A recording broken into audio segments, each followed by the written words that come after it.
Good evening and welcome to the January meeting of the Development Review Board. We have two items on the agenda today. I'd urge anybody in the audience to have signed in if you haven't. And what's your procedure for people who are? So anybody who is participating online remotely, please go down on the chat, put your name, address, and item that you're interested in. If you fail to do that, I won't be able to send you any copies of any decisions that may or may not get made, and you may not be considered an interested person. So if you would like to be considered one, please go ahead and do that. Hang on 1 minute.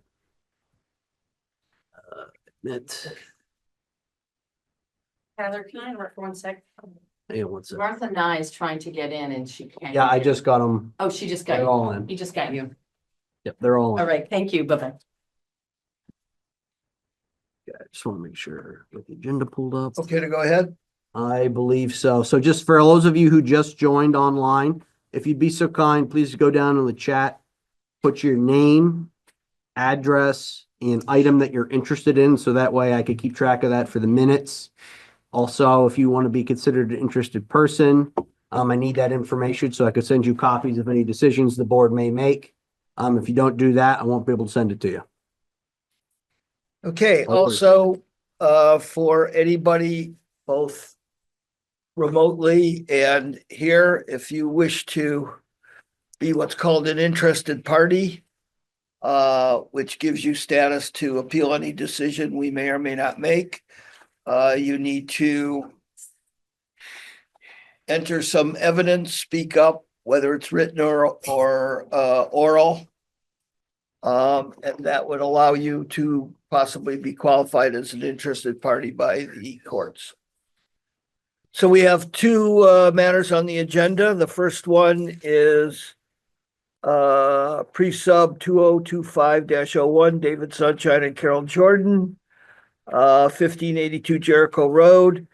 It's subdividing off one new lot from a larger lot and the construction of a house on the larger lot and on the lot that's going to be subdivided.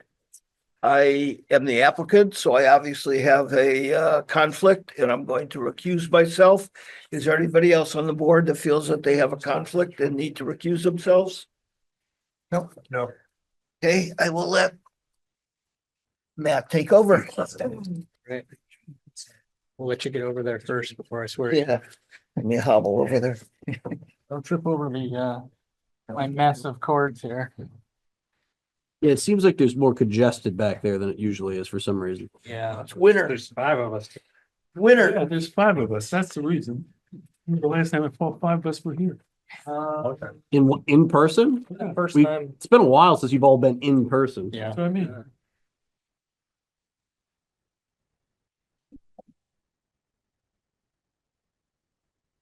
Six of us.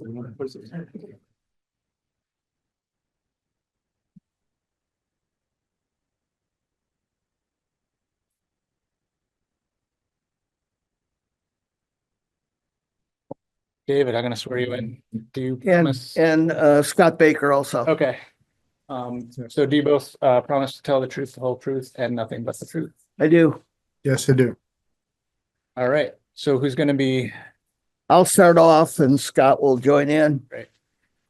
So what we are proposing, do you want to put the overall? Yeah, hang on 1 second, David. Sorry, I'm trying to. There's a lot to juggle around on this here. I agree. Subdivision, Lots of paperwork. Subdivision application, road request, I'm just trying to find, right. Survey plat. Or we'll do overall subdivision plan. Is that what you'd like to? Yeah, that would be good. Fantastic. And then from there, we'll probably go to the Yeah. smaller one. I was reading something else. Is David presenting this? Yes, And he recused? yeah, he just recused Perfect. himself. All right, I just wanted to make sure. I missed it. I just wanted to make sure you got. Yeah, he the recused procedure. himself at 7:05. I was reading the other document. Great. Yeah. Wanted to make sure we got the procedure down. Yeah, Good no, stuff. we Thanks, got it. guys. We try. No, you guys do. I missed it. My bad. So what my wife and I are proposing is we have 173 acres of land. We have 3 existing houses two of which were, or all of which were subdivided. And there's parcel one, which is my present house. Parcel two is, It's or parcel two is a house that we built. We subdivided in the middle eighties, and there's been a house back there ever since. And parcel four, we built in the, I think, nineties or early two thousands. And that's up borders on the road. What we are proposing is to subdivide lot five, which is bordered in red there.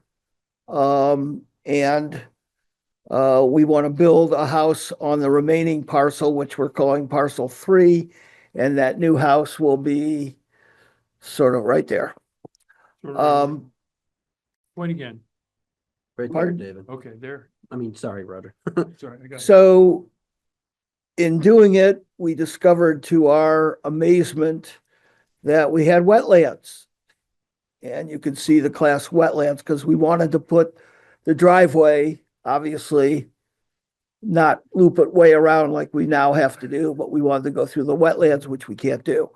So we're going to use the existing road. That road has left the Jericho Road and heads straight back and actually used to go over to West Bolton. That's been a road that's been in existence since the 1850s, if not before, but it is on the Beers Atlas of 1850.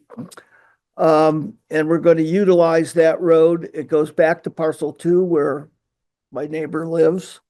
And we're going to then loop it around. There'll be a driveway off of it to the house that we want to build. And then it will go and access parcel five.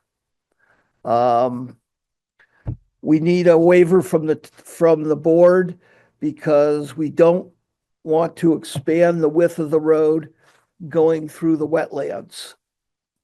It's an existing road. It has been there. It's been in great shape. It did need some repair after the flood of 2 Julys ago. We had to do some repair work on it, but that's been it. Also, why don't we put up the plat that shows the development itself? Sure. You want the plan details, master development plan, let's do site plan. Is that what you're looking for, Yeah, David? Or that'll do it. I think this is for the other two homes here. Let me get the other one. Sorry, this one had quite a few I just want to show the hammerhead. Oh, do you want the road then? Well, it's on this map, the map you just had. Sure, hang on a sec. This one here. Got it right up there.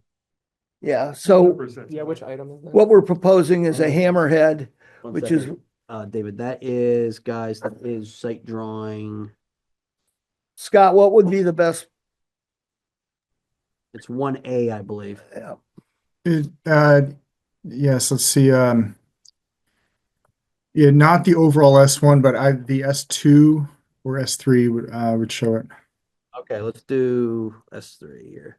S2 zooms out a little bit further. that'll work. So the rules require for a road that dead ends, either a cul-de-sac or a hammerhead. We are proposing a hammerhead. And Scott, why don't you describe why we want it in this location? Sure. Hi, Scott Baker here with Barney and Jarvis, and the reason why we have the hammerhead there is we feel it makes more sense. It's more useful.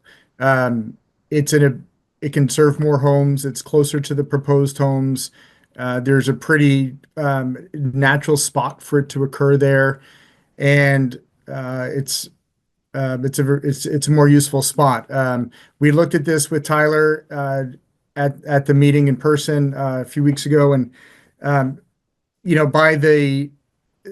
technically a rural road should end have a turnaround at the end of it. In this case, that rural road technically would end at the first house for parcel 4, but it's a really short road.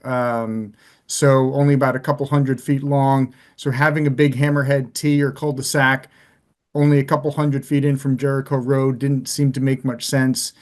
We feel that the location that we're proposing is in a better location, more useful, logical, and it's still passable to get there.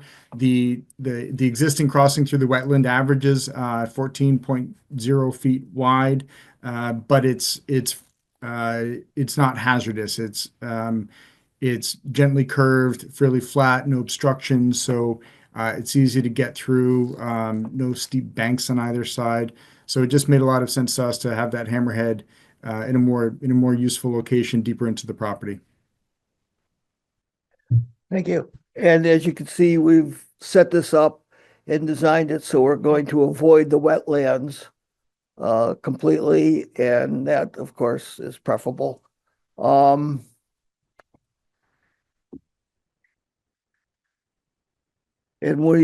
we also would like to use rural road standards rather than the town road standards, and that election is allowed in the ordinance.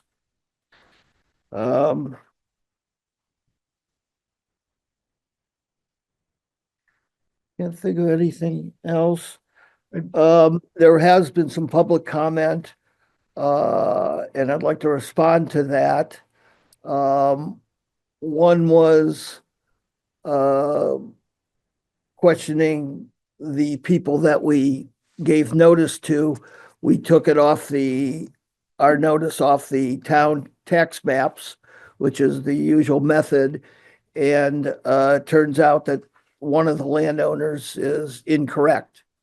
But that's not an issue I can deal with. That's an issue for those landowners to deal with. Also, there was a comment that this is a re-subdivision and not a new application.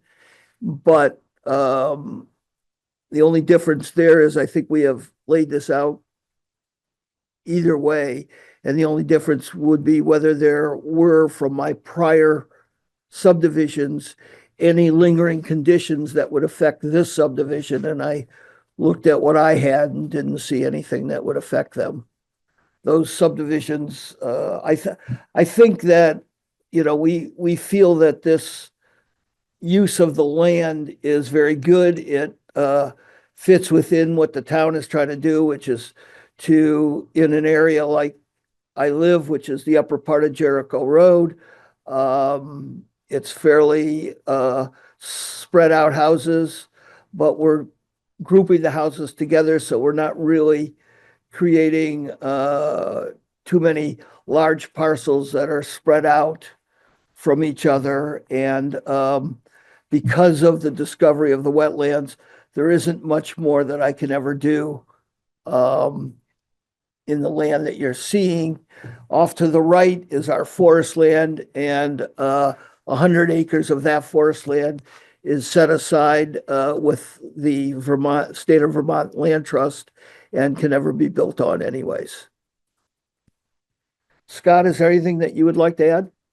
Yes, I could, and I'll try to be brief here. David, I think you've done a great job kind of introducing this, and I just wanted to touch on that last component there about looking at kind of the big picture of the subdivision. And if you kind of, if you were to zoom out and look at overall this 170 acres or so, it spans across 2 zoning districts, and the zoning district along Jericho Road is the high density zoning district. You can see that zoning district boundary running straight up and down exactly right where Tyler has the mouse there. So to the left of that line is the high density residential zoning district, targeted for 1 acre zoning, and it's the ag residential to the right side, to the east of that. So really the design of this for us, and looking at it, was really a logical completion of that little cluster, the existing group of homes that's already there. Parcels 1, 2, and 4, plus the neighbors in that surrounding area are all residential lots, a pretty similar size in that 1 to 4 acres. And as designers and planners, we're taught to try to cluster development, maximize the efficiency of use of existing infrastructure, driveways, electrical service. And that's really what we've done here. There's just a small area in that high density residential zone tucked behind those existing homes and the wetlands where you can neatly tuck two homes. It's a pretty logical place to fit two homes without having to extend or build new infrastructure, new roads. Can be done so pretty efficiently by extending the existing shared drive with just enough turnaround area at the hammerhead. But for us, we looked at this and it was a pretty logical solution to add two homes clustered in the proper zoning district in maximizing our efficient use of the existing infrastructure. Thank you. Anything else from you or? No? Right. I'd be glad to respond to any questions Yeah, the board may have. any questions from the board specifically? Miss, if you wouldn't mind signing in. David, I have a quick question. Sure. The ever-present question about remaining lands and use. So I have as I said, almost all the land, 100 acres of the land to the right of the change of zoning district is given up to development rights. So that we're never going to build anything there. As I said, because of the wetlands, it'll be very hard to build anything in that area there where the houses are. And up to the above that, that's my hayfield, and it's a nice open field and I like it that way. So at the moment, we have no plans to do anything else. David, are you saying that you're not permitted to, or you've given up your rights to build in the entire agricultural residential area that you have designated? The 100 acres that we gave in an easement to the land trust, that's subject to an easement to the land trust, we cannot build on it. Okay. We is that- can't is develop that it in shown on any that way. drawing? No, we haven't set that out. We could do that easily enough. I'm just curious to know where it is, and It's pretty much everything east of the line, the boundary line between the two zoning districts. okay, that's what I'm saying. So you're saying that everything more or less east of the boundary line is not developable, That's correct. right? And then and then tell me again, Tyler, show me where you propose to build your house. Right down, Right there. right there. Down there. Okay, so that's on lot, that's on. That's on parcel lot 3. All right, I get it. So that's where it's gonna go. Yep. And parcel 3 does not have any other home sites on it. Right, I see that. Well, parcel 3 is the remaining parcel. Is that Correct. correct? Correct, yep. So parcel 3 is 168 acres or Yes. whatever. Um, Parcel 5 is being subdivided at the same time.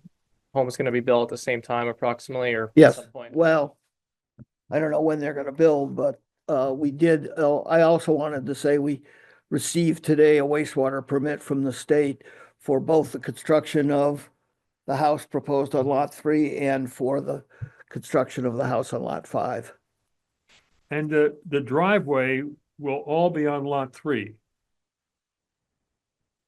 Yes, All right, and you will, since lot 3 will be retained by you, you will create some kind of a right of way and maintenance agreement for the other lot. right. I already have an existing maintenance agreement that serves lot parcel 2, parcel 4, and parcel 3.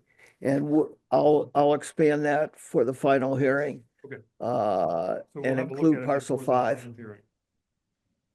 And those right of ways are all identified on the proposed plans. There are a series of them and they reduce in width as they extend deeper into the property, and the minimum width requirements are also reduced from 60 to 50 to 30.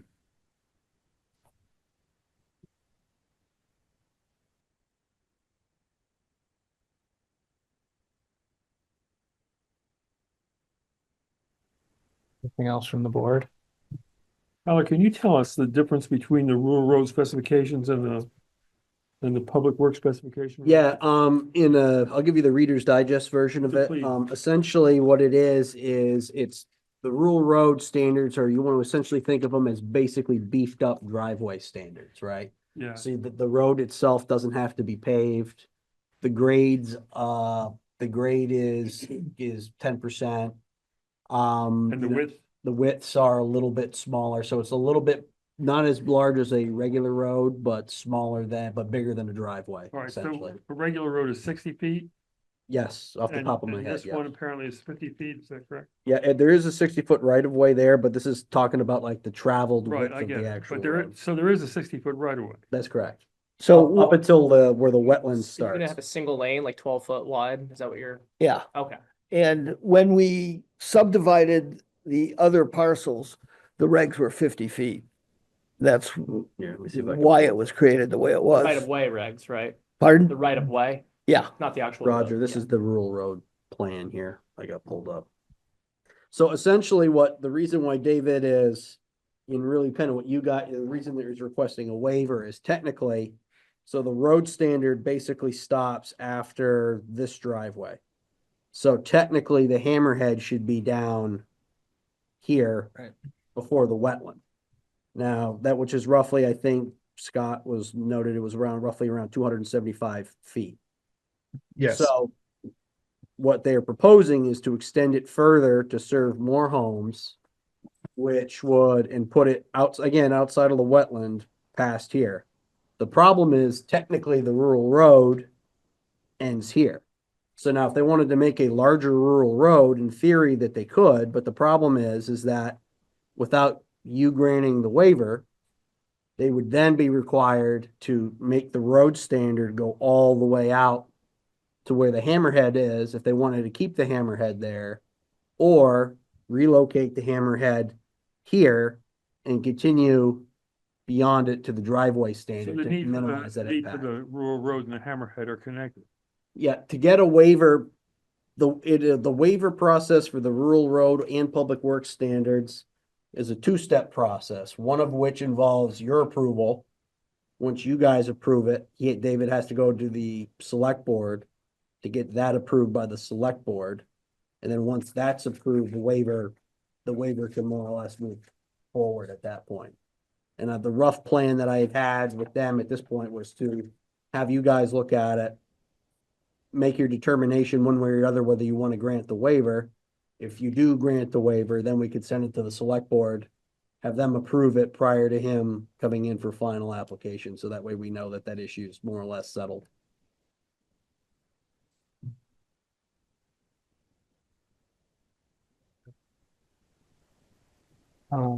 Anything else from the board? No. No. All right, I'll open it up to the public. Go ahead. Bruce Bounty, I just have kind of a procedural thing. I'm 100% fine with how it's been presented. And David getting these waivers, I'm 100% behind that.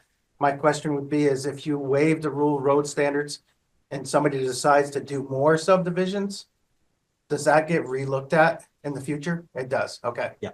So it's only a waiver for This this. specific Okay, project as it's presented. perfect, thank you. Brett, go Where do you want me to stand so the microphone? ahead. Yeah, maybe just in the aisle there. Perfect. I'll keep my comments brief. So I did submit some written comments, but I've got a few additional things. Bradley Holt, by the way, for the record. So as I shared in the comments, this application should follow the precedent set by the court in hearing subdivision amendments. I did look at the parcel history in Tyler's staff notes, and as far as I can tell, there was an original permit in 1987 for the subdivision. Then an administrative subdivision was approved in 2006. The DeVito subdivision amendment decision by the court set a standard that applies to the subdivision application, specifically that you have to hear this as an amendment to the 1987 subdivision. But the permit history in front of you, I appreciate that David shared that he's looked at the permits and doesn't see any conditions, but I don't think you've seen that material. I don't see it in the application material. So I would suggest that the board needs to look at those permits and see if there's anything specific in there that jumps out in terms of conditions. Without those details, you can't know if there are any permit conditions that need to be carried forward to this application. And another concern is that the applicant doesn't plan to create an association of owners to maintain any common facilities or open space. The application states that they'll need in the application, it states that a stormwater permit is going to be needed. And that stormwater permit is likely going to require shared infrastructure. So I'm not sure what the plan is for maintaining that shared infrastructure. And subdivision regs do require homeowner association in that situation. Also, it seems a little unclear to me how the road's going to be maintained. If it's, it's a shared responsibility, it's just one property owner's responsibility. Is that also shared infrastructure or not? Still another concern is that I don't see a formal wetland delineation. I see the class 2 wetlands marked on the site plan, but I don't see an actual wetland delineation. So without that, I don't know how you can look at just look at the regulations to see if it meets the regulations in terms of class 1 or class 2 wetland buffers and such. So I think without that wetland delineation, you can't really make that assessment. So I think that's all I have, but appreciate that. Thank you. Matt, I can speak to. I can speak to some of those. And I can speak to some of them. Yeah. So first of all, we have had a wetlands delineation by a wetlands expert up in Huntington. And the state, the Tina from the state will come out. She starts on April 15th because they need to see the ground. Right, right. So she's Can't gonna really come do out, anything. but Scott, there was, and we've hired Brian or Mr. Washburn to do a stormwater permit, and he's already sent a letter, which is part of this package, which talks about what his thoughts are on stormwater. So we have dealt with that. As far as the infrastructure, there will be shared maintenance among those that use the road. I own the road, or my wife and I own the road, and there is no open space, so to speak, that is common area. I own all the common area. People do have access to it, and that works out just fine. So there'll be no association as far as that goes, since my wife and I own all the open land that's there.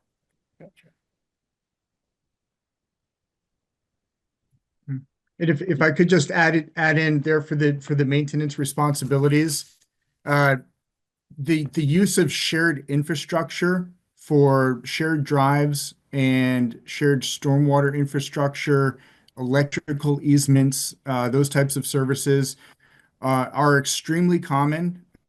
We encounter them on virtually every project we do. So we ask our attorneys or the landowner's attorneys to provide the use and maintenance agreement to cover the cost and responsibilities for those shared items. And we haven't had an issue. We do maybe 100 subdivisions a year that involve shared infrastructure, and it's very common. In this case, the other measure of protection for the town, as David said, obviously there's a state wastewater permit, but in this case, with over a half-acre proposed impervious area, we're just over. With having a state stormwater permit, there's a lot of state oversight on the project continuing, after construction here. So it's a bit of a safety blanket for the town, knowing that this is not something, the stormwater infrastructure and maintenance is not something that the town is going to be burdened with. It's going to be a state permit, and the maintenance and division of responsibilities and cost is a common exercise and will be addressed by the attorneys for final. Thank you. Follow up on that. So who will actually be the entity that applies for the stormwater permit? My wife and I. Because generally, if there is more than, if the permit will affect more than one parcel, then a legal entity representing those parcels. I'll leave that up to our expert on that. But I David and Carol could control all of the property. None, we are not proposing to place stormwater infrastructure on property that David and Carol do not own. So we don't have to ask permission to use other people's property. It's all be contained on their own property properly with agreements for the future proposed lots 3 and 5 and the division of those costs. But the existing parcels don't need to be brought into that agreement. And I was gonna say that any structures for stormwater that have to be created will probably be on parcel 3. Yeah, but work it out with the stormwater program, but it's not just where the stormwater infrastructure goes. It's It's who also you, where who affects, the impervious surface. right? Who owns that? And if it's more than one owner, you need a legal entity representing those owners. Okay, if that's needed to be created, I'll be more than happy to create that. Yeah, and just for the sake of going forward, I'd like to say that I appreciate the concern for reminding us that that the stormwater agreements need to be in place. It's typical, it's our common approach that we present a project that, at preliminary sketch, make sure that the project itself is on board. And then, we have a professional engineer who's already prepared and submitted a letter. He has evaluated this and proposed a general concept for the solution. And so once that's worked out and we realize and we see what areas and easements might be required for any infiltration or treatment basins, then those can be addressed in the final legal documents for the final review, and we'll be sure to submit those with the final plat application. Well, thanks. Tyler, what were you I gonna could say? speak a little to the parcel history. Okay. So one of the things I did look at when pulling the parcel history to see if there were any existing conditions on the lot that would further prohibit it to be subdivided. If there was typically one of the things, and this Bradley touched on this a little bit, one of the things that you have to look at is if there is a condition on the lot that is necessary for that lot's initial creation, then if you were to further subdivide that, you would have to go back and amend the underlying subdivision prior to you coming in to do this. So this is similar to kind of what we were dealing with last meeting on Wolf Lane, where we had that agricultural restriction that was existing on that lot. So if that applicant wanted to further subdivide that lot, he would first have to go back to amend the original subdivision, because the creation of that lot in question was contingent on the particular condition that was put on it, which is where the Hildebrand test would start to kick in to see whether or not you could remove that restriction. However, in the process of complying the parcel history for this, I did look at the existing documents that were available in the parcel file to determine whether or not there was any restrictions on the lots. Most of these were one was an administrative subdivision. There was no conditions on it. The original subdivision that created the one that would have been done in final subdivision, which was when 87 didn't have any conditions. And the administrative 106 did not have any conditions on any of the lots that prohibited further development or any special conditions that I was able to find. Okay. Thanks for that. I have a question, Tyler. I noticed that in the staff report, one of its recommendations was to deny the waiver on the hammerhead. Can you tell me why? That's really your decision to make. I know, but why did Because technically the road ends here. So the end of the rural road is down here. So the rural road standard only applies to here.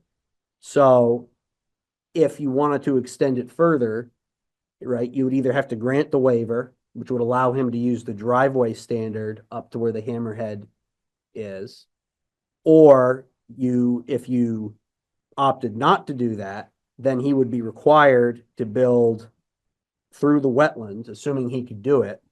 No, This whole excuse me. area would have to be upgraded to the rural road standards to meet the new hammerhead location without the waiver. Excuse me, Tyler, if I could jump in. Just to clarify, there's no proposal to construct a road through the wetland. Okay, That's right, we're not looking to do that. We're not looking to blow a road through the wetland. Part of our goal as designers here is to minimize the impact and to make this useful and meaningful. So if the board does not approve the hammerhead in the location that we're proposing, the alternative would not be to blow a 24-foot wide road through the wetland. Instead, it would be to locate that hammerhead where we're showing those rectangles for the previously permitted system. Those trenches are not built, and that's where the hammerhead would go, and those trenches would, we'd move them, elsewhere. But that's in that easement right there is where that hammerhead would go. But like we said, it fits the regulations to a T. It's just not as useful and meaningful as it could be. So that's the alternative, but it's, again, we don't feel it's as useful. And I'd like to add that in to respect the wetlands that we discovered. I mean, I've owned this land for over 50 years and was told last year that I have wetlands that are gonna be had to be dealt with. But to respect the wetlands, that's why we chose to put the hammerhead where it is. And it actually, to me, makes more sense because, as was said, it serves more houses.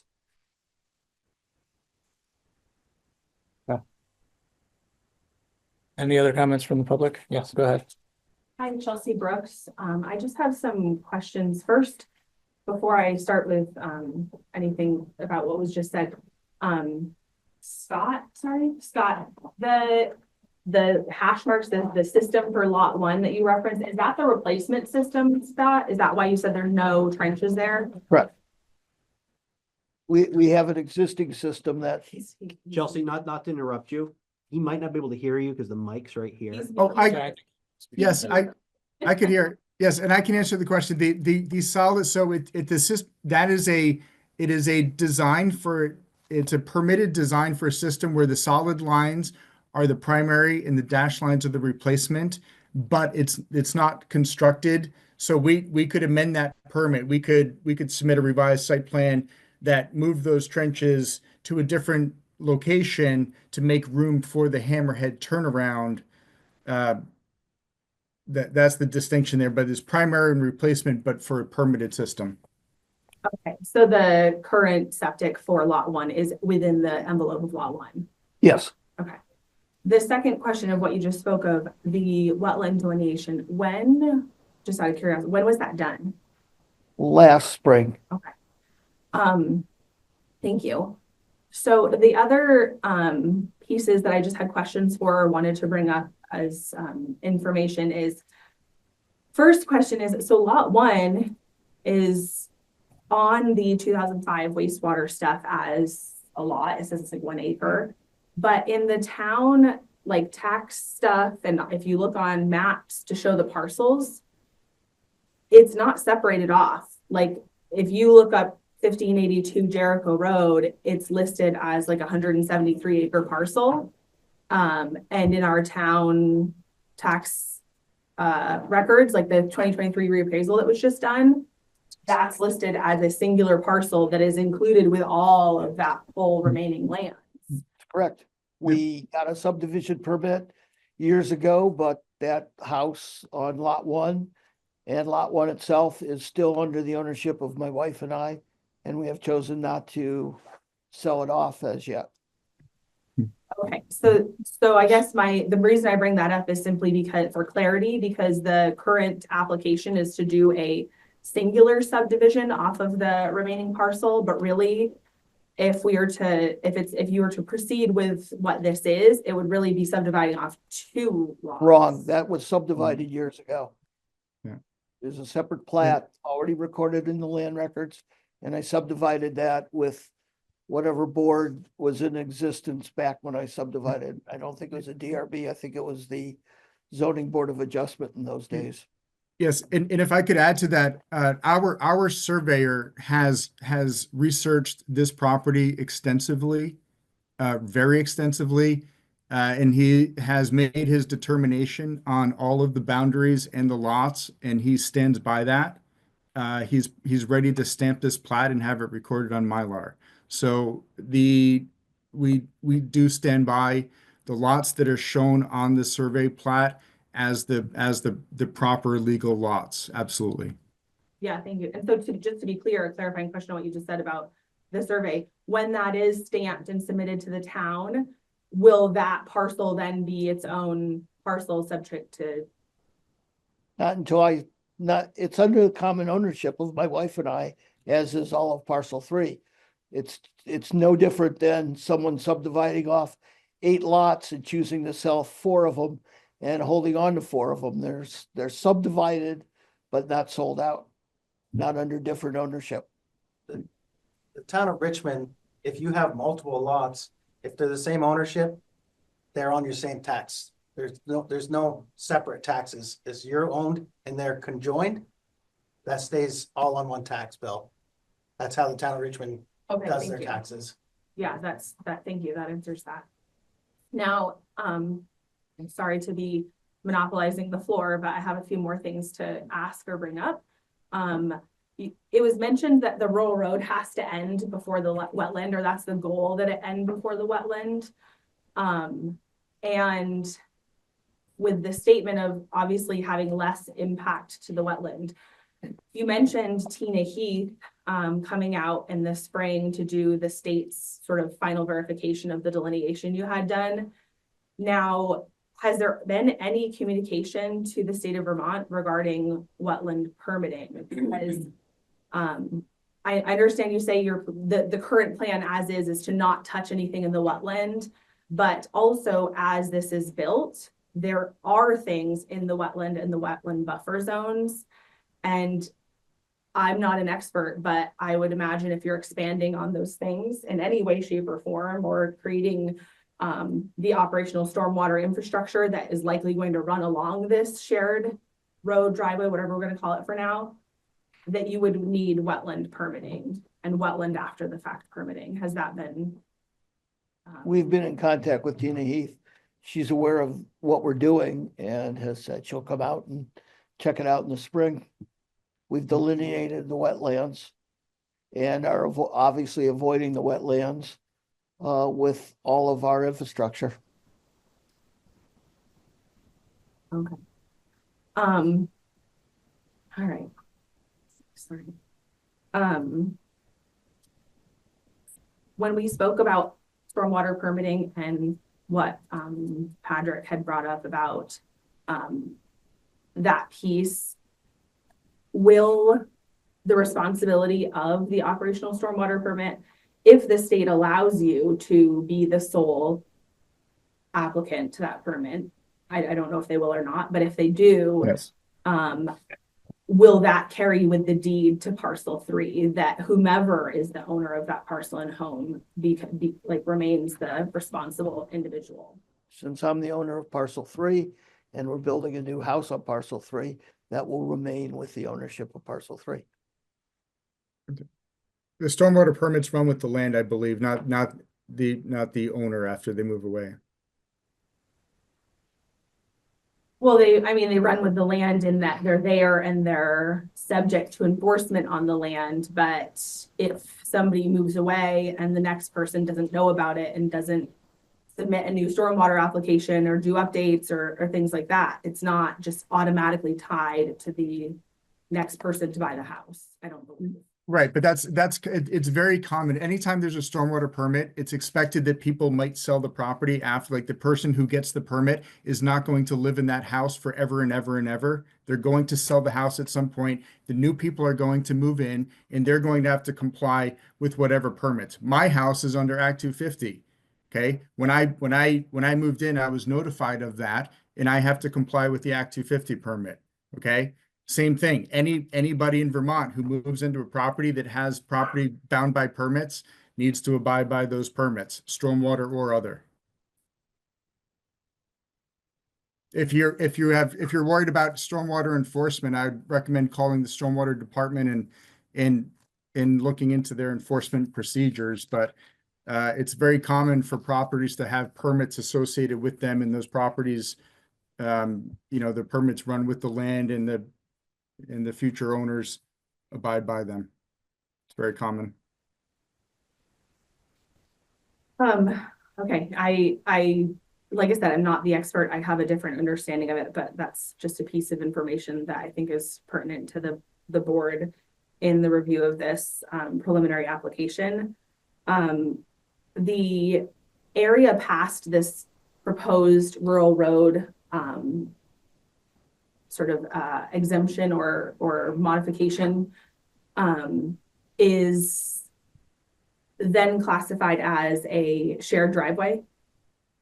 Yes.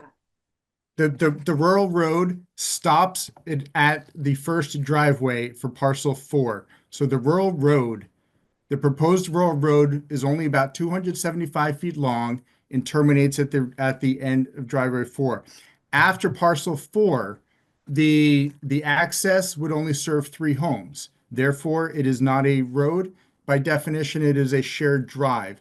The waiver we are requesting is not to change the rural road standards. It's to locate the turnaround area deeper into the property. So the regulations require a turnaround area at the end of the private road. Well, this is at the end, but it's a little bit further, but that's all. But the private road itself, regardless of where the hammerhead is located, wherever the board chooses to locate the hammerhead, the private road itself would end at the start of the parcel 4 drive, where it would transition to from serving 4 homes to serving 3 homes. Thank you. As far as driveway standards, there's some conflicts in the zoning regulations. And I'm curious to know, I guess, I'd just like to bring it up because I can't obviously know exactly sort of how the DRB will handle this. This is long from now. This is a preliminary review and there's much to happen. But currently the driveway standards indicate that you have to follow B71 standards and the town improvement specifications. I understand that there's the waiver request to have rather than the town improvement standards for that first section of road, to have it be a rural road, but in the driveway standards in and of themselves, there's just some differences. For example, B71 is broken down into A and B, and B71A, which is meant for driveways, is meant to only serve up to 2 homes. We're not proposing B71A, we're proposing B71, which the town regulations require. B71 is now broken. There's B71A and B. Okay, so they added the B, but it's the original driveway, not the A. The town regulations require B71. So we're repeating what the town regulations require. The town regulations require B71. They do not specify B71A or B. So rather than argue with it, I would pose the question to the board. Since the town regulations are ambiguous as to the current B71 V-Trans standards, I would pose the question to the board. Since the regulations are ambiguous, is there a certain B71 standard that the board would like to see implemented? I too would propose the question to the board because the standards say B71 or the most recent iteration of such, which is how most things are worded in zoning. And then I think outside of B71 standards attached to the town website, there's rural driveway. There's like a little image, right? I don't know, it's like a chart that explains rural driveways, and rural driveways are indicated to require a width of 20 feet for 30 ADT. And so I think that if you're going to consider allowing the driveway past the rural road to maintain this sort of narrow width, it to me seems like that would be a waiver that should I don't think the town should be requiring 20-foot wide driveways. I mean, that's a stormwater nightmare. That's a terrible idea. Everything that we've been taught for planning and zoning for decades is in here has been trying to reduce the amount of impervious surface area, but in a way that still provides for safety for emergency vehicles and access.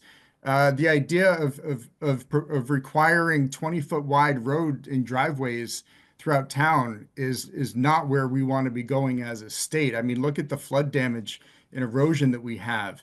No, we try to minimize our widths as much as possible for the sake of stormwater. So a 12-foot wide driveway or to serve one or two homes is very common. Most fire chiefs require 14-foot wide driveways with 14-foot high clear area from obstructions for safe passage. So I just want to object to the idea of that a 20-foot wide driveway is a good idea, that we should be looking for a waiver from it. Matt, I think I could speak to this too. I think there's a little bit of confusion as to where the B71 kicks in. So if you look at the zoning regulations, and let me see if I can pull up a copy here. Bear with me here, folks.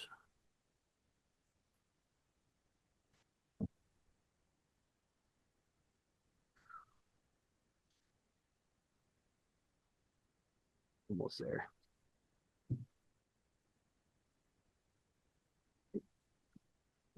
There it is. So here are the driveway standards here. You'll note where B71 is mentioned, it's in letter, let me move that box so everybody can see it.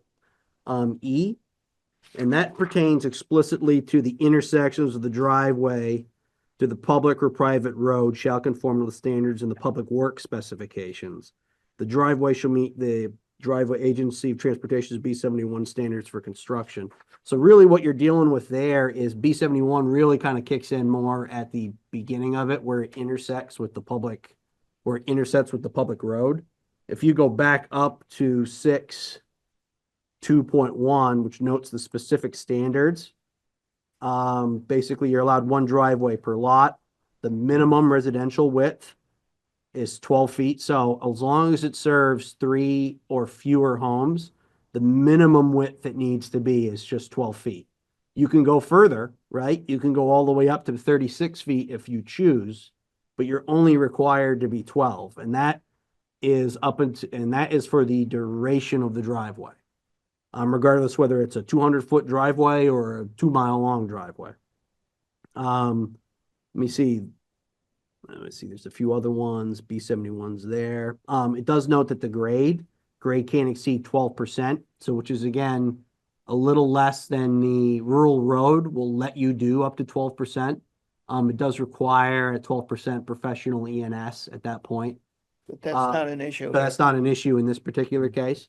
So basically the driveway goes, rather than the floor being 10, the floor is 12 for driveway with a max of 15 up to the last 200 feet to the home. So those are the specific standards that I use when I evaluate a driveway. As I look at that, I look at the access. Does it meet the B71 standards for the access? Pete typically also reviews those accesses by the time they get to me. Really what I look at is the width, making sure that there's one driveway on the lot and moving forward. So there really isn't an issue with the width of the road as it currently exists, because I believe it's, Scott, is it 18 feet as it currently exists? Like, I forget exactly. It definitely meets the minimum. I forget what it is. I think you said 14 and change. It's 14 feet through the wetland. I don't recall off the top of my head how wide it is at where it meets Jericho Road. But we're proposing actually an A76 intersection at the Jericho Road right of way and for the private road, and transitioning to B71 only for the shared drive. And it does meet the site distances in the public works specs and the B71 standard. Yes, and I provided a series of diagrams to help document that.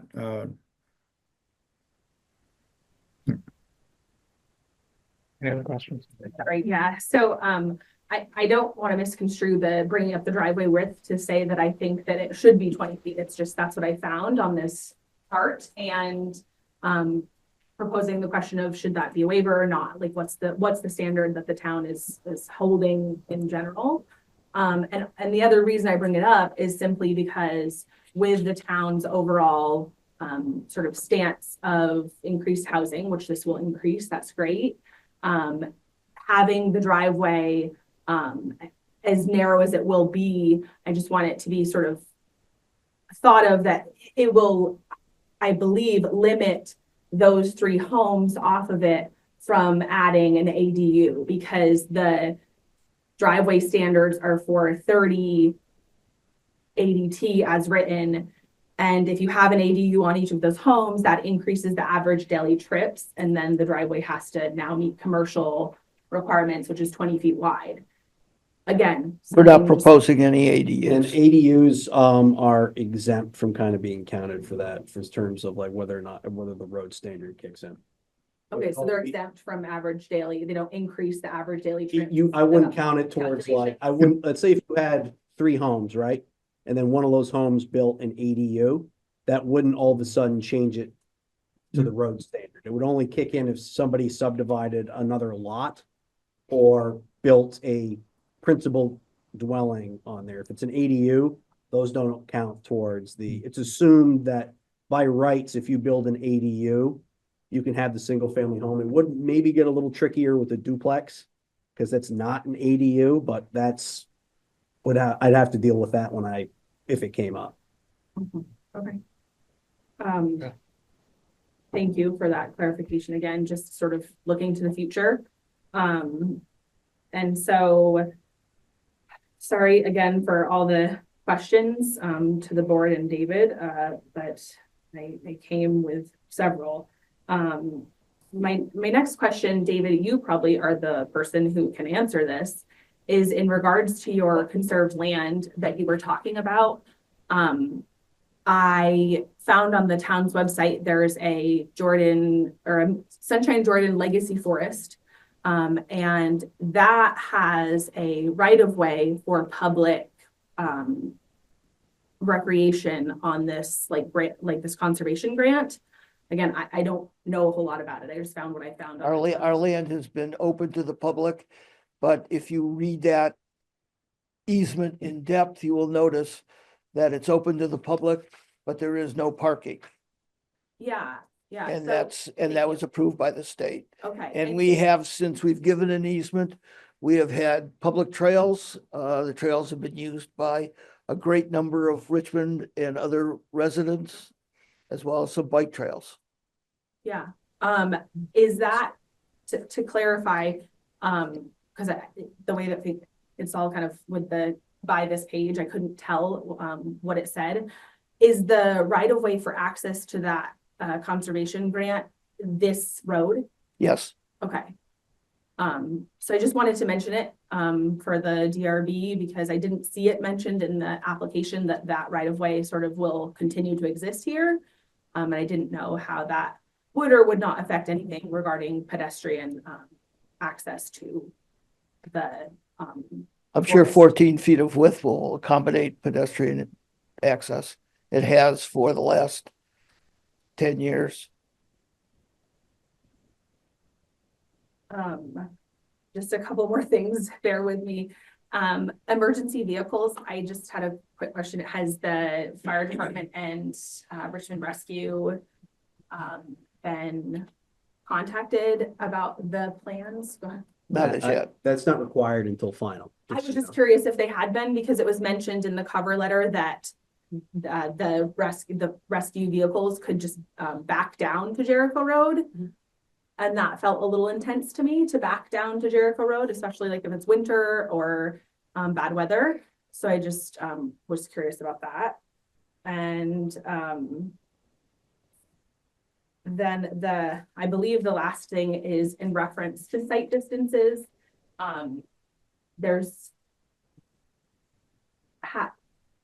at this point in the game, Pete Goslin hasn't done his verification of site distances, correct? Typically, that would happen when he would when David actually applies for the access permit. So typically how that works is when an applicant applies for an access permit, they use whatever plans that they were either approved at the subdivision or plans that they're proposing. I send those to Pete Goslin, the road foreman. He evaluates those and makes determinations on whether or not the site distances have been complied with. It then goes to the select board. The select board ultimately approves it. Once they approve it, the applicant can then proceed to pull a zoning permit to build the access.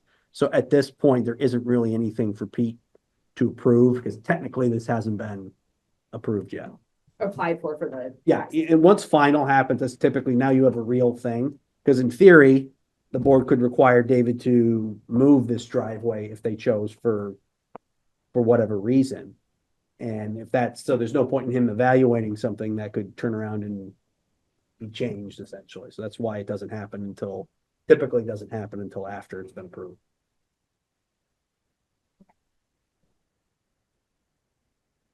All set? Okay. Anybody else from the public? Anybody online? Going once? Any more questions from the board? All right, I would entertain a motion from the board. We move it to go to the session. Second. All in favor? Aye. All right, so David, we're gonna go to deliberative session and we have Not right now, you're gonna correct. talk about it.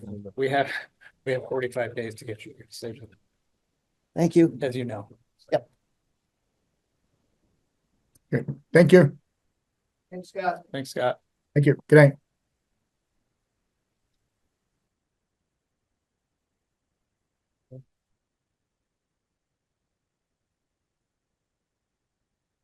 Okay, next on the agenda is SP 2025-01, Town of Richmond.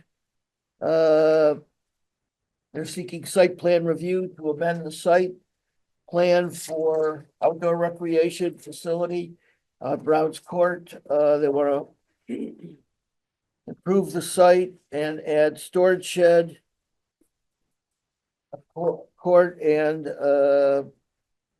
pickleball courts. So who's gonna speak? David, any conflict of interest? I'll ask for that. Yeah. Does the board have any conflicts of interest? No, we do not.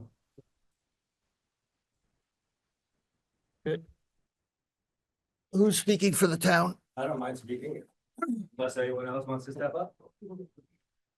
How's it going? Good, let me swear you in. You swear or affirm. Tell the truth, the whole truth, and nothing but the truth. I do. Want to state your name, please? Duncan Wardwell, the assistant to the town manager in Richmond. Okay, And I'm here on behalf of the town of Richmond and the Volunteers Green and Browns Court Project Committee, who are applying for recreation facilities at 58 Browns Court. A couple things on the application that I think we've listed. I think you read a couple of the elements that were in there, but we're also looking for waivers in conjunction with some of the parking and some of the other permits involved with signage and the stormwater permits. I can go through the different parts of the application if you want to pull those up, or I can just do it any other way why if don't you you have pull up questions. the site plan and describe what you have in mind? Okay, yep. Hang on a second, that's the wrong Yep. one, guys. Field is, that's what we want. Yeah, so basically kind of what I put on kind of the narrative was kind of a summary of the different elements that you're seeing on this site plan. We have a parking area, which you're seeing at the bottom right there. We have a storage shed, which would be moved from one old location over around there. Yep. And then we have a bocce court, which is kind of the brown right there. We have improvements to the existing softball field.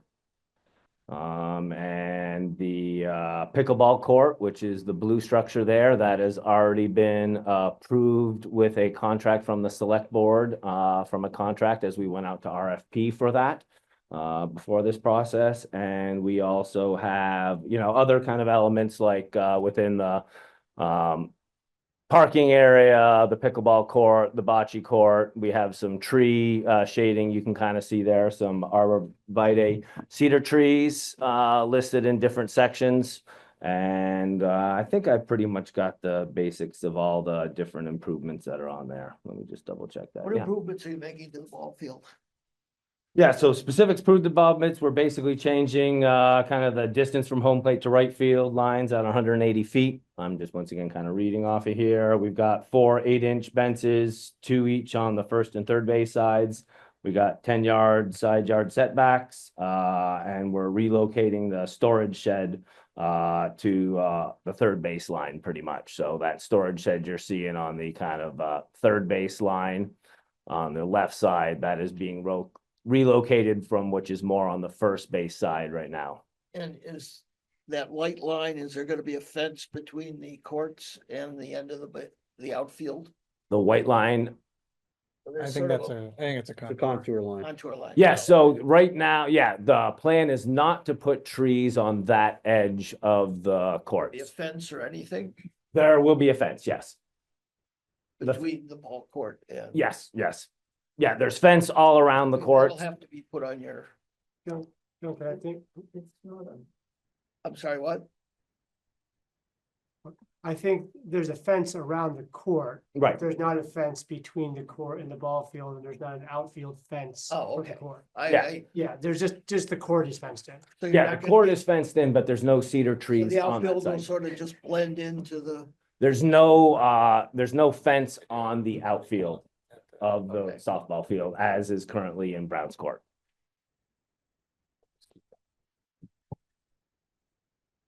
and you don't think that'll cause any issues?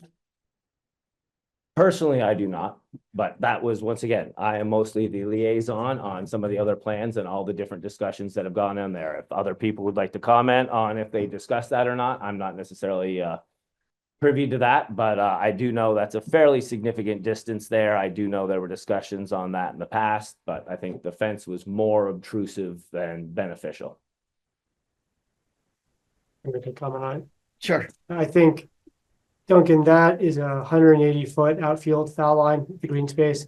Yes. So it's easily at least 200 feet at the shortest point from home plate to the pickleball courts, which is pretty standard little league outfield distance.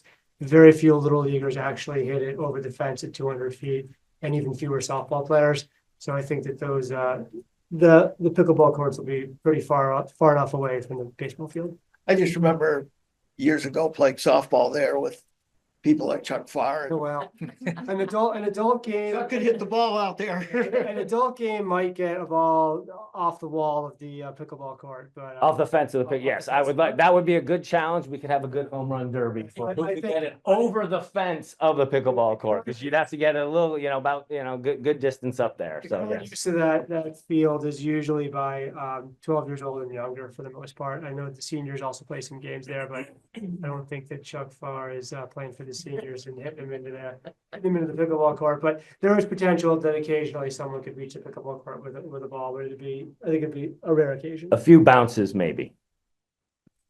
Okay, wait, we're not gonna open it to the public yet, but we'll get to you. Anything else, Duncan? No, I think I think I've kind of addressed kind of the different elements in there. Once again, I think kind of the, reading through some of the notes, we've got some good feedback on some things to address, but I think basically this is the overall arching plan that the committee has and what they would like to do with this recreational space. That was definitely, we put money aside as well. The select board has only approved for the pickleball courts right now, but are aware of the other plans. So you have, if I read everything right, you're proposing a parking space for 20 cars? 30 cars, 28, 288, so 28 plus 2. And is that a reduction in what's supposed to be? No, so the minimum is 14 14, based on okay. the traffic study that they I provided. thought somewhere there was, And so they are, wanted a they are in waiver for excess of parking. they want a waiver from the surfacing requirements, Oh, okay. drainage, the striping. It is also kind of unclear what the widths are, at least the lengths. You could kind of infer by looking at the parking diagram, but the widths of the spaces aren't explicitly stated what they are. They do have enough space for two lanes to kind of, to have for that the aisle's big enough. The question is whether the width is, they show that in the diagram, but they don't explicitly say what the width is. And I didn't have a measurement there that looked like I could infer that. There was a little bit of ambiguity. There might be one thing and I noted that they didn't provide landscaping for the parking area. It is screened, that whole area is screened by trees. There was also, I think, and I apologize for this, confusion on my end as to what plantings they wanted to plant. So I wasn't necessarily, I'm not a horticulturist, so I apologize for getting, if I did get that wrong, but the plan here notes cedar trees, but the description notes arborvitaes, emerald arborvitaes. So when I Googled that this morning, it appeared that emerald arborvitaes were similar, but not necessarily the same as cedars. And as you know, the landscaping requirements are pretty exact, so we just want to make sure that that is in fact. This just says cedar, it doesn't say arborvitae. But the narrative says arborvitae. Again, it might be 6 in one, half a dozen in the other kind of situation, but I think there's a difference. Also isn't a long-term maintenance plan for how are those to be maintained, that sort of stuff. We do well, also. I wanted to bring that up. What is your maintenance plan? Because this board passed, allowed a water tank up on the Jericho Road. Yeah. And unfortunately did not put any information about maintenance. And the lawn is never cut, ever. And I go by it 3 or 4 times a day. So I'm wondering what your maintenance plan is and who will do the maintenance.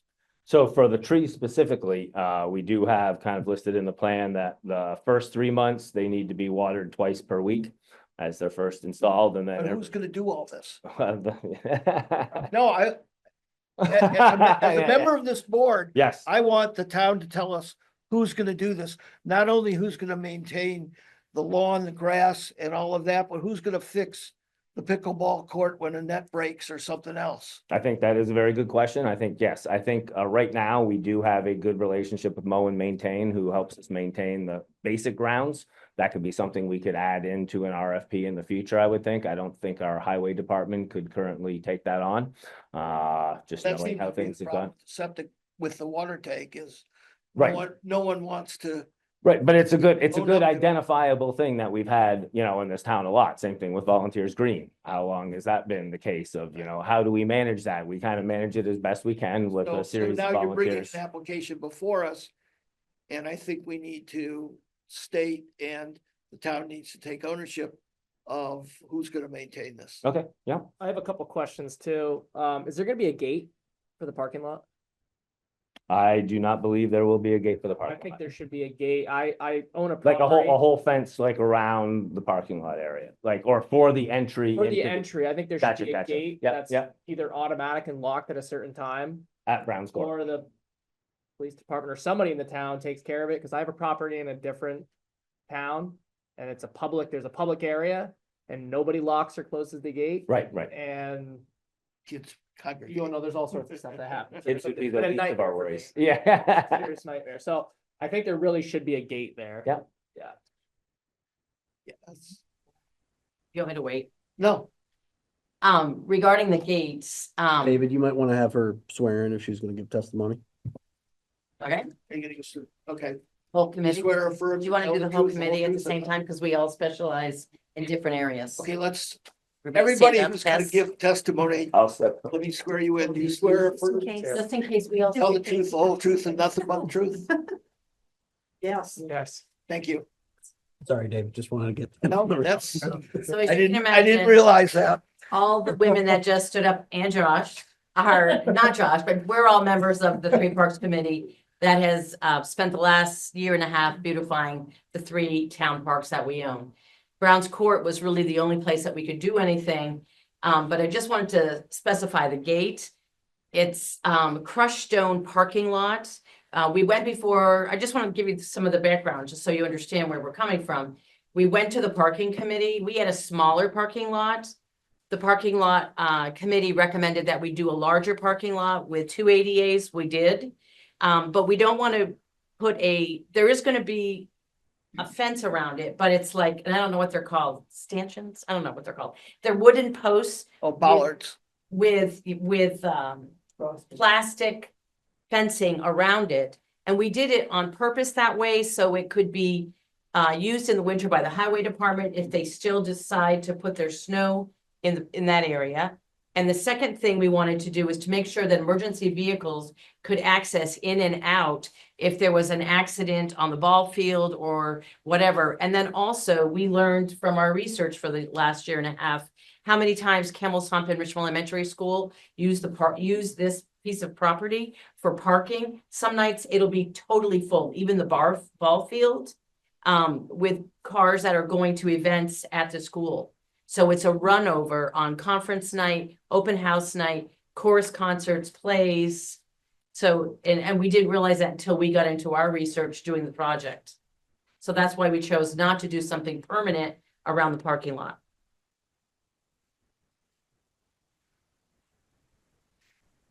Fran? A gate would really create more problems than it would help solve. Just because there are so many different groups that are in and out of there. Besides softball, the elementary school uses it. There, the senior groups go up and play bocce. They will be playing pickleball. They play croquet up there. To try and manage any kind of a gate would be a nightmare. Years ago, when I was on recreation, we put a gate on Esplanade so that people wouldn't go toward the water's treatment plant when we expanded the fields. And occasionally water and sewer would close that gate, occasionally highway would close that gate. There was never any consistency on that gate. Yeah, so that's actually my whole point, is that there should be a plan of who actually has action to take to manage that. I don't think. Because let me finish, these residents all along here are gonna be, I guarantee kids are gonna be blowing donuts in there, like, there's gonna be all sorts of stuff, and they're gonna be like, and they're gonna probably be a young family, and they'll probably like have kids sleeping, it'll be like midnight. I know what happens in these kind of scenarios, these public scenarios. It's not that big. This park already exists. The only additions are the pickleball court and a nicer parking lot. Yeah. This park already exists that they could do that now. It's a real parking lot though. It- Not dirt. There used to be It's a not parking lot paved. there. It's not paved, It's it's gravel. And it's not that big Crushed that you stone. can get in a car in there and start doing donuts without hitting something. I think that's something that you. I mean, I'm not a budding landowner or anything. I know what's gonna happen there, and it's unfortunate for them, but I think there should be a plan in place to kind of how to solve that, because it happens. So one thing, again, this committee did in our last year and a half, we have kept all the Browns Court residents informed. Every time we've had a meeting, we've gone there to talk with them and say, this is what we're thinking, what do you think? So all of the Browns Courts residents have been informed every step of the way. And Martha, I don't mind if you would share how you've been our contact to contact all the residents.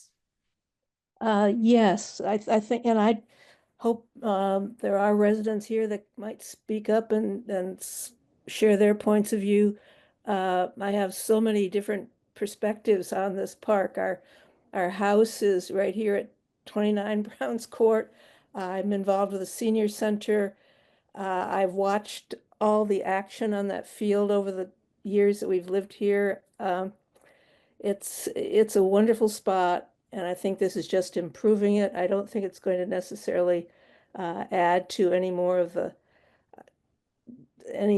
the activities that that suggest that we're worried about as far as a gate. Yes, we've informed we know what's going on here. If we've had every opportunity to hear from Denise and the committee that's been working on this for so long and so hard. And I'm so in support of it. Shut up, Martha. Go, just get out of the picture here. Thank you.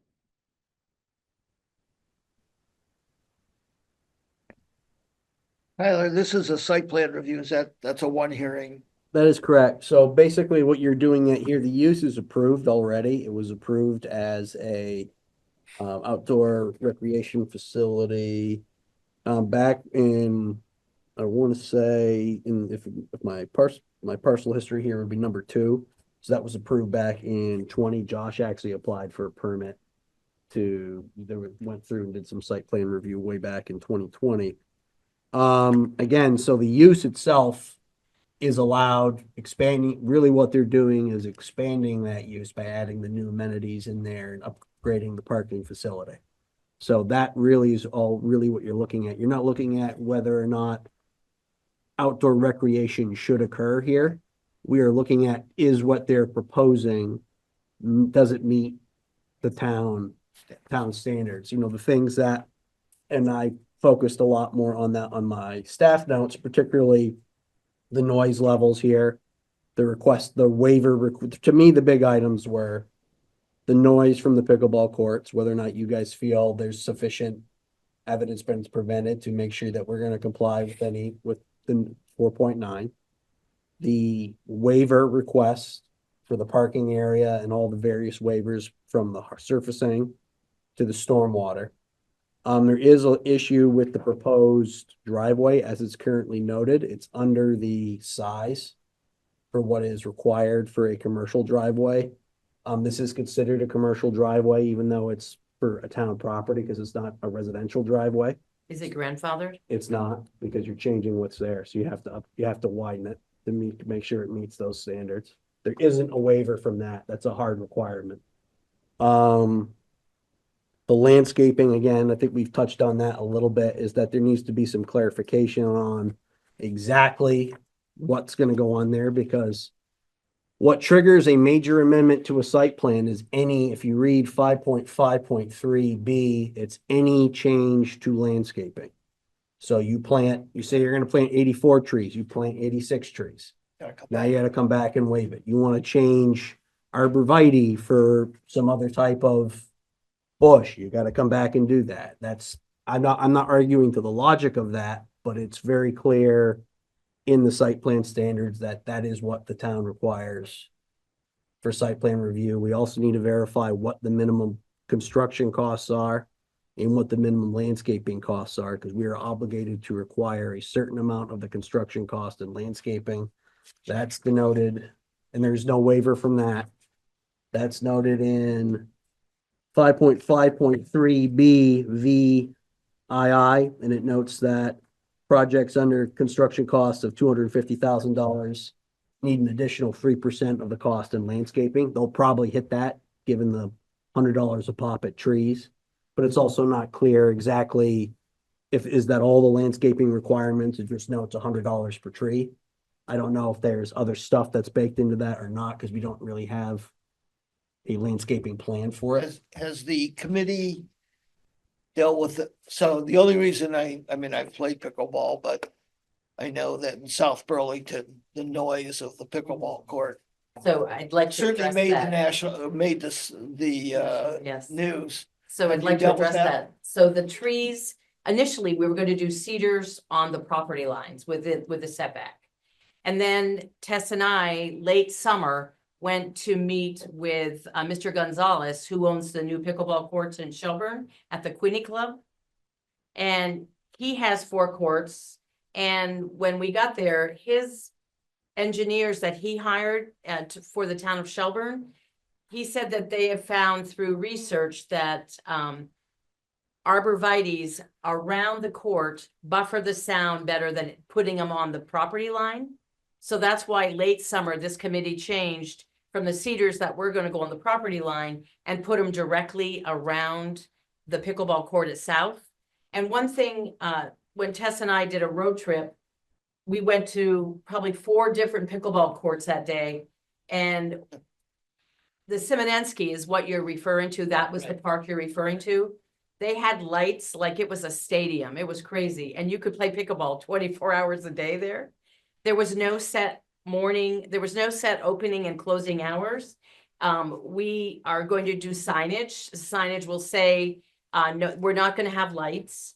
The park for pickleball will be open at a set time in the morning and a set time at dusk.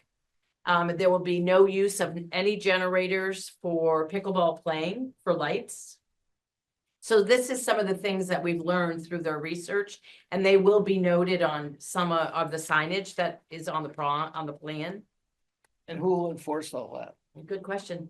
The same ones that enforce the parking on Bridge Street. Well, the research also suggests that we don't exceed. But we have a police chief now. I would though point out, and I don't mean to in any way belittle Sure. the work No, I'm that kidding. Denise or anybody else has done, is that, and there is data that they provided that they should be under it, but there isn't any site-specific data for this site that what they're proposing will comply with the sound ordinances. Now, that's your call to make whether or not you feel that they've done that, but there isn't anything specific to that. And in fact, some of the data that they did present noted that the noise can exceed the maximum allowed dBA average, depending on what it is. Now, granted, where it gets tricky because it's where we measure it from the property boundary. Right. So it might be loud right by the court area, but not over there. But the problem is we don't have any hard data one way or the other to say that that will or won't be the case. There isn't any modeling that's been done on that.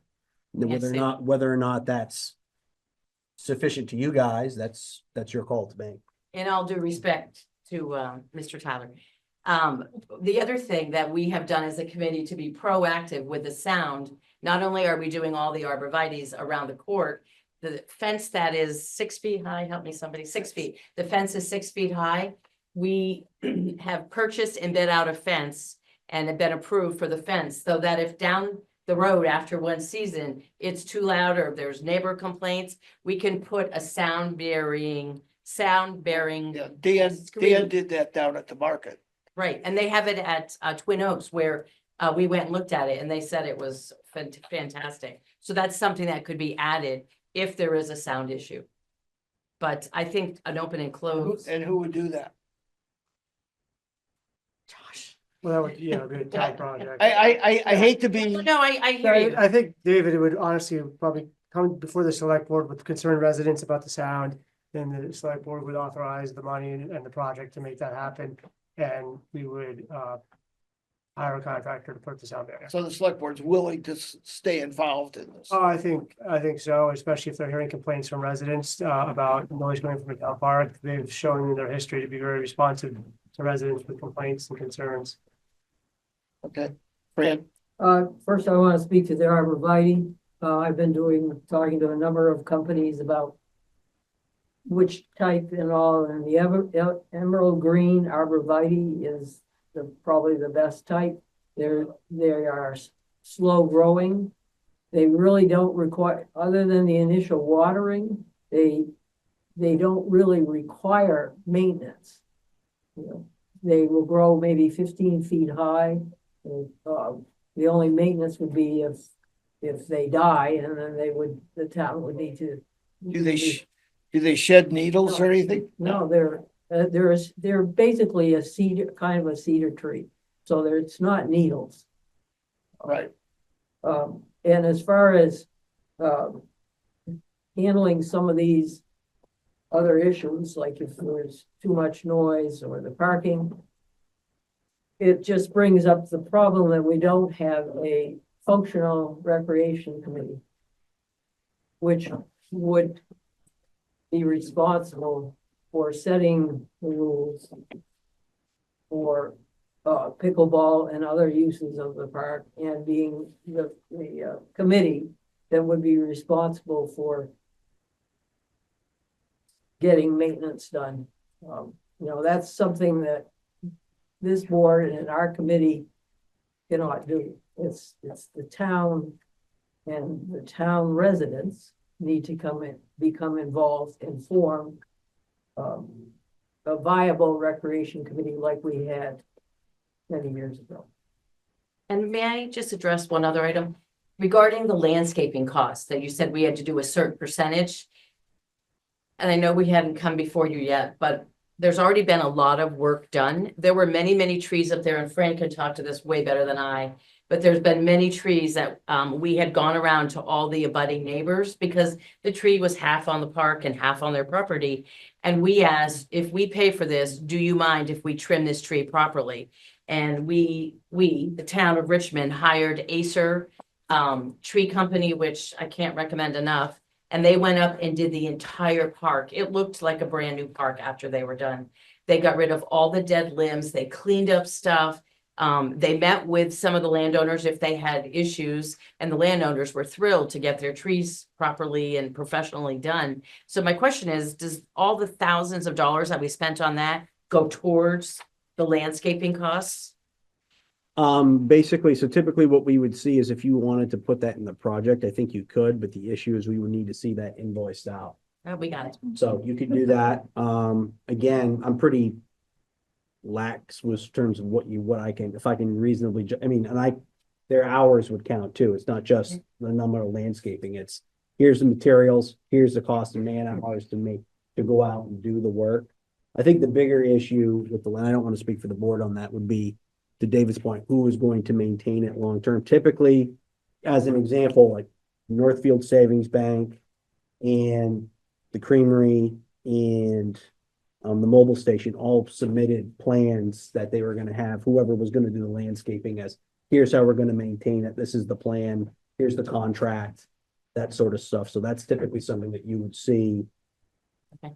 So that way we know, not, taking the word for it that, oh, the town will take care of it, and then we don't. Can I speak on the maintenance? So Uh, we were asked by the select board to provide them a maintenance budget to be able to utilize in their budgeting.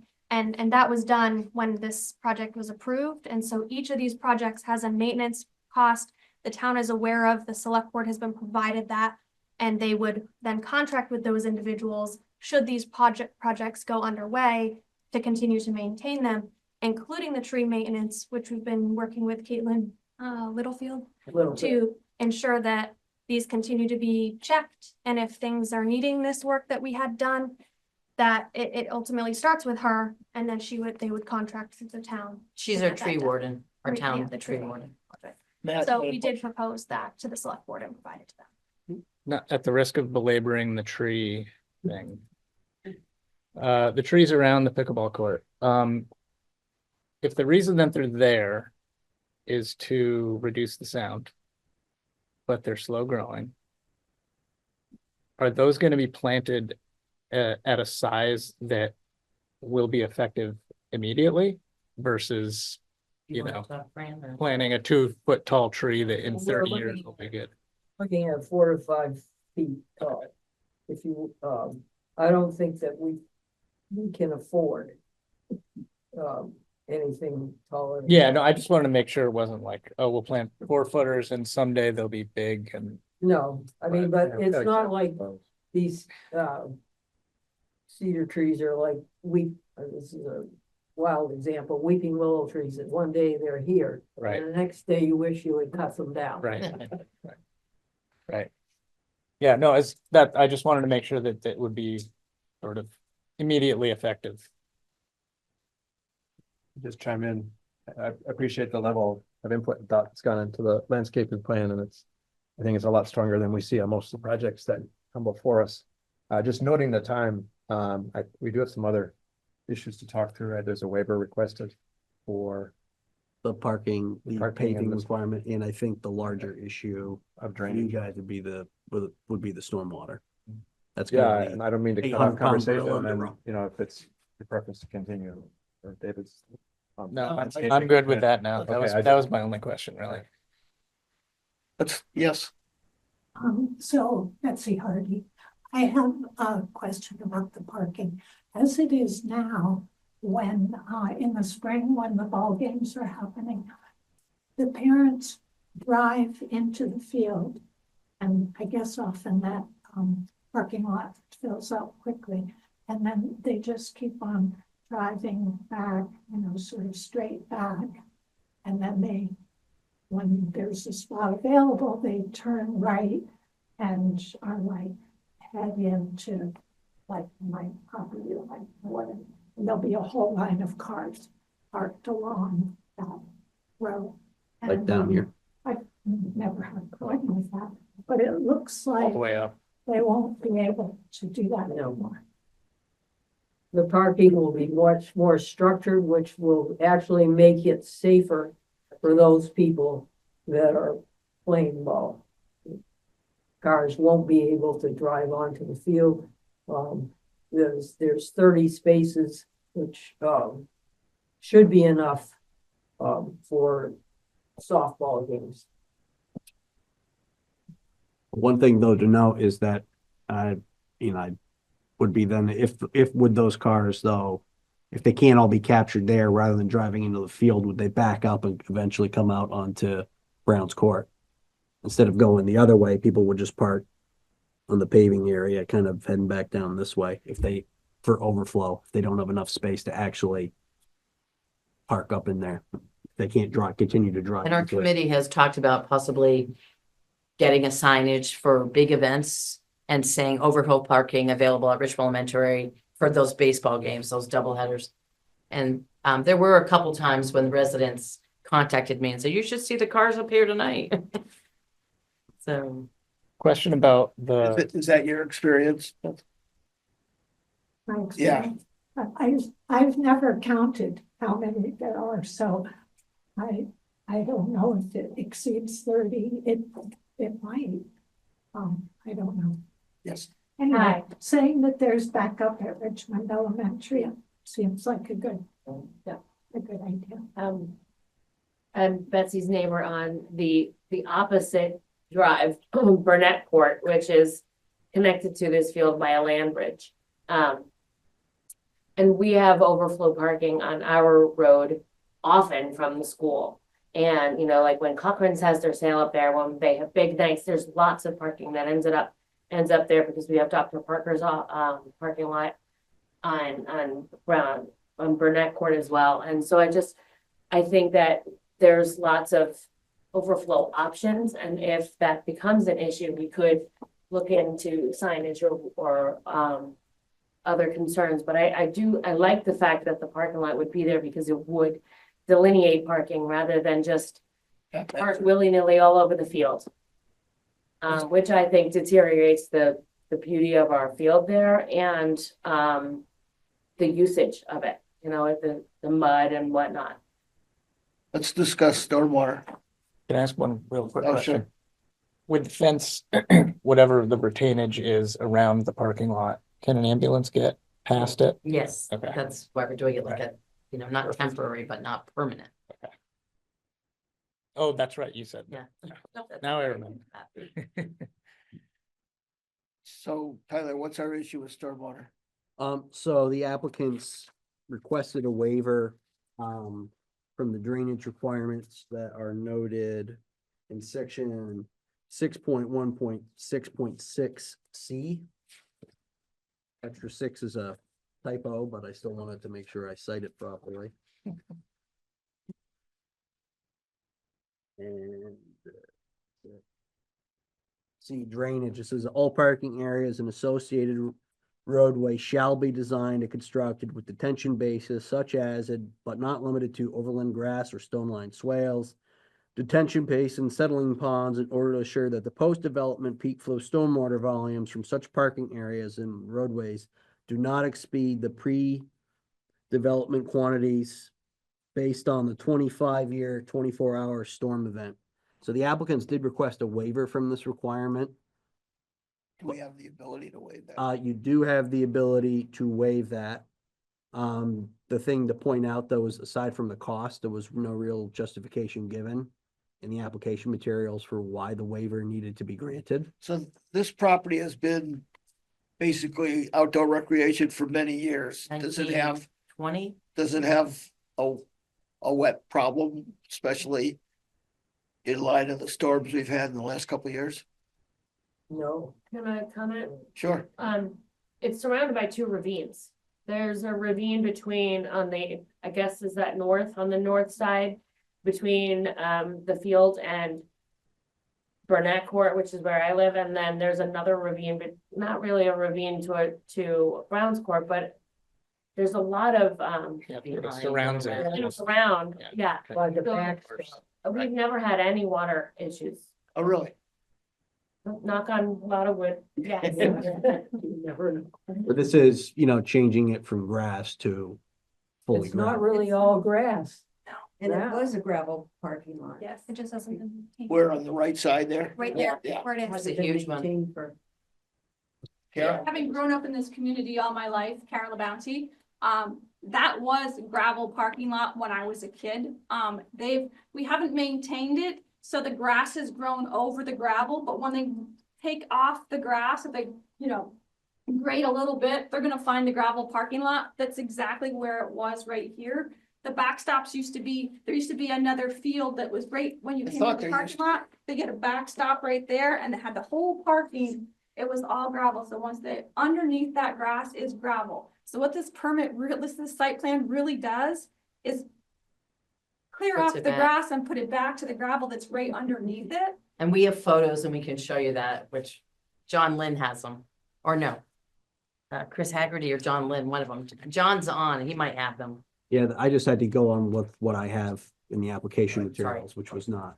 So, Which was so not that. there is the waiver that is being requested is not the section that talks about the drainage, but the section that says all the parking lot, the whole parking area and design, et cetera, can be waived, which would include the drainage for that area. So I think you have the section on that. Yeah, you still need to request what specific sections that you want to have waived from it. Because there's certain things that you can waive, certain things that you can't waive. Drainage is one of them. The surfacing is one of them that's explicitly called out, and the striping requirement and that sort of stuff. Those are all things that are waivable, which the applicant requested some of them. Again, there was another issue is that, and not to be too nitpicky with it, is that technically the sole site plan is supposed to be prepared by a professional. They didn't explicitly request a waiver from that. But that's one thing that we would have to determine that. Excuse me, John Lynn, I believe, is an AIA. Yeah, but this isn't it has to still be prepared and stamped by a professional licensed engineer with all the standards noted in that, unless you request a waiver from it. So. That's what it is. So you can request a waiver right now. Request a waiver right now. We already did. Okay, there you go. So. I'm just noting what it wasn't noted on there. So That's all. I personally met with Tyler to try to make sure we got all the waivers listed so I could help the committee, because done this before, been in front of David before with waivers. I understand that. I thought we got them all. If we missed something, it's on me. I apologize. But the waiver with staying with gravel is because we don't need we don't need a paved parking lot there. We need to have gravel. We need to allow the water to seep into that gravel. It's better for the environment to do it that way. We don't want a paved parking lot, and we're not asked the resurfacing of it. So the lines are definitely a waiver. If you're not going to have pavement, you're not going to have lines. But there is a gravel parking lot there. So the biggest reason for why would they ask for this waiver is because they're maintaining something that was there that should have been maintained for the past 20 years and hasn't been. So it's not a new parking lot. So the waiver really is driven by, I personally think, the waiver is driven by the fact that you're only maintaining what you've got there. The parking lot wider than it used to be? I'm not familiar with the old parking lot. Did we actually The have? parking lot's actually smaller. Well, I think that's part of the problem is I didn't have what are the current Yeah. conditions. It So- was willy-nilly. I mean, you can kind of see it right from the earth view approximately what it was, but it's almost impossible to really tell what it is. A couple of questions I have is, since we're gonna go about resurfacing, rebuilding, I want to confirm if we do accept the waiver that it's gonna be properly built. You know, That's gonna- a that- certain amount of sub base with fabric. Well, they need a and- CO. and- They'll need a CO. I can, if you want to guarantee that they have a CO, we can certainly make that a permit condition. And again, if you want to see it constructed a certain way, it's your guys' call how you want to have it. how you want to have it built. I I just mean, want, the bigger issue too is the access. It does need to be 20 feet, so they're gonna have to widen that road, because I believe it's listed as, let's see here. That's not waivable. No, that's a hard standard. That's a Is that- driveway Is that standard. a problem? there were very strict specifications that went out when we had it bid. J.R. Hutchins, I think it's J.R. Hutchins, Spence, Palin, Johnny Scott. Who was the fifth? Is that any in any submitted materials? No, I had no plans other than the fact that. I have it at home and they were all sent the same specifications, but it's everything you just talked about. Yeah. Again, this is where it comes down to, is if you guys want to continue it, that's something that you can do to have determine what additional information you guys want to see before you get it approved. Goslin helped us with the specifications, but he could not do it. They were too busy because we had wanted to try to hire the town Right, of and pay course. for the product, and hopefully maybe the labor would be free, but he has no time to do it. But he gave us the specifications that we gave to the 5 contractors that we contacted. And I have those at home. I apologize, I didn't bring them. If we approved it with the condition that the road be widened, is that workable? No, not speaking for, just a question. I think that's a Josh question. I mean, I think it depends on the amount of property we have in that area, but I think it could be done. There is an I think it issue a little depends. bit We with have- the there's access up front potential- too. What's that? There is an issue with the access Yeah, up front. If you note, there's an area that it was noted in the, which one was it? I think it's this one. Yes, this one. You'll notice, Which one is that? this is the boundary plat, this is the plat survey, so area of unclear title. So I'm not sure if that would have any issue in terms of you widening the driveway to meet that standard. Is that the 1907 or something like that? This From is Underwear the- Company? I'm not sure what it is. It's noted on there. I think it's from the 1907 from the Underwear Company, and Chris Haggerty has spent hours and thousands of dollars that have been built to our town to try to figure out. And it's always been there from, I think, 1907 from the Richmond Underwear Factory, which a long time ago went out of business. But the question I think is whether or not you can extend, if extending that driveway would impact that in some way. That's The not really- property owner next to it has been willing to work with the town. He's been Get wonderful. that, waiting for the town to get that clarified. Maybe that isn't necessarily for us to figure No, out. it's just so, but it would be if you have to Don't want to widen touch it. that. No, so I just, so then the waivers specifically would be on the surfacing, the drainage, and Whether or not, whether or not a PE would be required. yeah, and basically, you guys would have to determine whether or not you felt comfortable with, not requiring a stormwater plan for that, or seeing if you feel that there's enough evidence to justify you Yeah, I granting understand. the waiver. I just for wanted to that. understand that, Yeah. what the waivers. A question. I'm not sure your rules. I haven't read them all and I apologize. I'm not as knowledgeable as the woman that sat here. However, is it possible to ask for a waiver on setbacks? If you enter on the right, we would have enough space for that driveway. If we had a waiver on setbacks, is that allowed? I don't think we can waive setbacks. Setbacks are the setbacks. You can't change them. But even if it's for a road? Yeah, well, then the solution to that is you can't, well, this is where it gets tricky, is that it's pre-existing. So it can exist in its present condition perpetuity. The issue is if you're changing it, which you kind of are by putting more stuff up there, it's not the same use anymore. So therefore, the grandfathering for a lot of that stuff tends to kind of go out the window.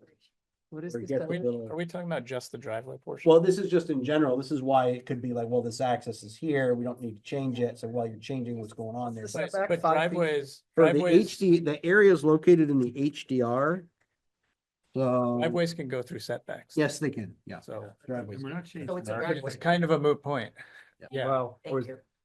like, so the question wasn't on. Well, there is setbacks on the area? there's a weird. Yes and no. So there's a no build zone, which includes construction in the HDR. If it's the only access, there's that issue. This is kind of what we dealt with on the appeal at 1330 Jericho Road. Was that whole driveway inside the no build zone sort of thing. So it's a little squishy. I mean, I think you could probably get away with it, but it's the construction activity itself can't be within the 5, isn't supposed to be within the 5 feet. Unless it's part of the, Can I just ask for clarification what he just said? He said they're looking for a change of use. This is recreation, has always been recreation. They're adding a structure. They're not changing the use. it's expanding the use, so you're adding more facilities and stuff. No, that would you're currently putting a exist. different structure. I don't see that as a change of use. I see that as a new structure on the property. Well, that's something the board can discuss and. I don't understand why it would be considered a change of use when pickleball is a recreational thing. Right. So I personally see that as a new structure, not as a change of use. So that would mute the point of widening the roadway into it, because that is the same, what it's always been. Anything else from the board? Any other questions? I apologize for coming late, David. I'm not being next door. I want to thank you guys for working with this committee. I really think this is in the best interest of the town to make this happen. I think Tyler spent a lot of time making sure that you've dotted your i's and crossed your t's. I think the power stands with the board now to make the decision in what's the best interest of the community. And so I just am hoping that you're doing what's in the best interest of the community. And if a lot of the neighbors have come and have been to a lot of these committee meetings that I've attended as well, and we're totally supportive of it. You could have heard something different tonight that I might have missed. I apologize for missing it, but I just want to say thank you. I really appreciate you guys putting in tonight and doing this. And I think the site plan being approved will stand for another 100 years from now, since this park has been in existence for 100 years. So thank you. Thank you. Any other questions from the board of people? Any other So. questions from the public? No. I'd entertain a motion to go into deliberative session to discuss this. So move. Close the hearing and go into deliberative session. Do I have a second? Second. All in favor? Bye. So we have 45 days to make a decision, and we will try to do our best to do so. Thank you. Thank you all. Guys. Appreciate it. Yeah. It's always great to get a lot of input. David, go Bucks. Thank you.